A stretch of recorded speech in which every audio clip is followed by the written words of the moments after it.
pilots of the Red Bull Air Race have to fly through a technical and tight track with high speeds over 350 kilometers per hour. They have to find the right balance between power and sensitivity, where precision is key.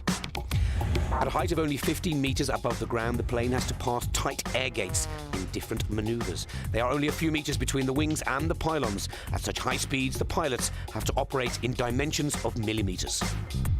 They are steering with a very sensitive control stick. The faster you fly, the more sensitive this airplane reacts. If you fly like 400 kilometers an hour and you just move the stick a little bit, the airplane just flips over. On the other hand, if you move it just slowly, the airplane moves slowly, it does exactly what you want to do.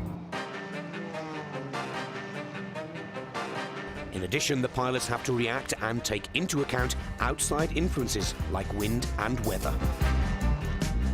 The most significant thing we have to deal with is the wind speed, and the direction it's coming from, because that will make the aeroplane drift. So even though you might be lined up beautifully with the pylon, you might be moving sideways. So if you roll wings level here, you might not do that, you might actually do that. So you have to take that into account. Therefore, the technique required in crosswind conditions is known as crabbing, keeping pilot and plane in the right direction for the gate. Another challenge that has to be considered in flying is the loss of lift during knife-edge maneuvers.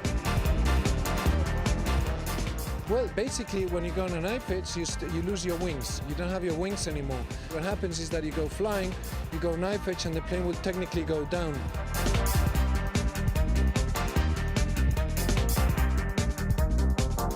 So what you have to do is you have to get a slide up motion, just basically to create this kind of curve for the length of your knife edge.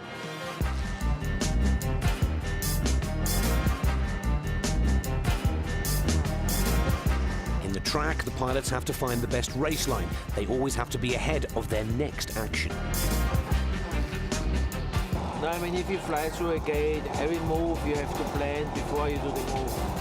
And that's basically like the slogan is like that you have to stay in front of the airplane. If you are behind, you're lost. For example, going into an inverted maneuver, the pilot is already aware of the radius and position for the roll out of the half-cuban he wants to achieve before he begins. Combining high speeds, exterior forces, and precision is the magic formula to success.